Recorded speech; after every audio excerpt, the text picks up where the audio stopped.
எங்கேயும் டிவிக்கே, எதுலேயும் டிவிக்கே தான். ஈவினிங் போல் ஒரு அருமையான சாப்பாடை முடிச்சுட்டு ஈவினிங்காக ப்ராக்டிஸ் ஆடுறதுக்கு கிரவுண்டுக்கு வந்தோம். கிரவுண்டுக்கு வந்து பார்த்தா தான் தெரிஞ்சிச்சு கிரவுண்டே அங்கே காணுன்ட்டு.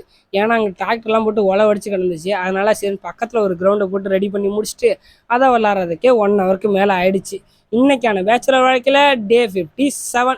சரின்னு சொல்லிட்டு இன்றைக்கி நாளை முடிஞ்சிச்சா, மறுநாள் காலைல எழுந்திரிச்சோன்னா ரன்னிங்லாம் எதுவும் ஓடாதனால பால், முட்டை இது எல்லாத்தையுமே ரெடி பண்ணி முடிச்சுட்டு பாதாமை மிக்சியில் போட்டு அடிச்சுட்டு அப்படியே ஒரு கிளாஸில் போட்டுட்டு மேலே லைட்டாக ஹார்லிக்ஸ் ஃப்ளேவரை போட்டு சாப்பிட்டேன்.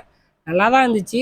சரின்னு சொல்லிட்டு அதெல்லாம் அப்படியே சாப்பிட்டு முடிச்சுட்டு கொஞ்சம் கடுப்பாக இருந்துச்சுன்னு சொல்லிட்டு நாங்கள் ரெகுலராக இங்கே தான் உட்காந்து கதைலாம் பேசுவோம், டீ கதை. அதே மாதிரி அங்கே உட்காந்து பேசியிருந்தோமா, ஒரு அண்ணனுக்கு ஃபோன் அடிச்சு ஏதாவது ஜூஸ் வாங்கிட்டு வாங்கன்னு சொல்லிட்டு வாங்கி குடிச்சிட்டு இருந்தோம். அதுக்கப்புறமா கடைக்கு போயிட்டு கேக் எதுக்குன்னு தானே கேட்குறீங்க, இந்த கேக் முன்னாடி ஒரு ஸ்டோரியே இருக்குது. ஒரு அண்ணன் ஃபாரினில் வேலை பார்த்துட்டு இருக்காரு. அவங்களோட ஒய்ஃபுக்கு இன்றைக்கி பர்த்டேவா, போயிட்டு கேக் வாங்கிட்டு சர்ப்ரைஸ் பண்ணுங்கடா எங்களை சொன்னார்.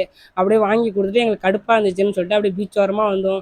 வந்துட்டு இங்கே நாங்களும் லைட்டாக வெட்டி கதை பேசுறதுக்கான இடம்லாம் இருக்குது. எங்கெல்லாம் எங்களுக்கு கடுப்பாக இருக்குதோ அப்போல்லாம் அங்கெல்லாம் போயிட்டு ஃபன் பண்ணுறதுக்கான இடம் இந்த 2 இடமும். சரின்னு சொல்லிட்டு அங்கெல்லாம் உட்காந்து பேசிட்டு இருந்தோமா, அப்போ தான் எங்கேயும் டிவிக்கே, எதுலேயும் டிவிக்கே அப்படிங்கிற மாதிரிலாம் போட்டுருந்துச்சு. அப்புறம் அப்படியே உட்காந்து கதைகள்லாம் பேசிட்டு இன்றைக்கான நான் முடிச்சுக்கிறேன். அடுத்த வீடியோவில் சந்திப்போம். இணைப்பில் இருக்கவும்.